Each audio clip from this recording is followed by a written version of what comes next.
नमस्कार शेतकरी मित्रांनो, मी लक्ष्मीकांत डोगरे मित्रांनो.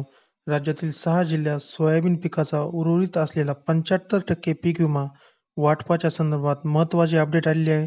राज्यातील अहमदनगर, जळगाव, सोलापूर, सातारा आणि चंद्रपूर या 6 जिल्ह्यात येत्या 4 ते 5 दिवसात पिकाचा उर्वरित असलेला 75% पीक विमा वाटप केला जाणार आहे. याच्या संदर्भातली सविस्तर माहिती राज्याचे कृषी मंत्री धनंजय मुंडे साहेबांच्या माध्यमातून देण्यात आलेली आहे.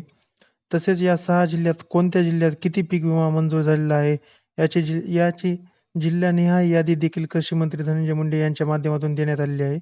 तर मित्रांनो, संपूर्ण माहिती या व्हिडिओच्या माध्यमातून पाहणार आहोत.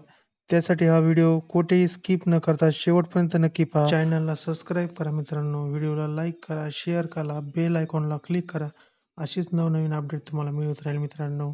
चला तर मित्रांनो पाहूया कृषी मंत्री धनंजय मुंडे साहेबांनी या 6 जिल्ह्यातील पीक विम्याविषयी काय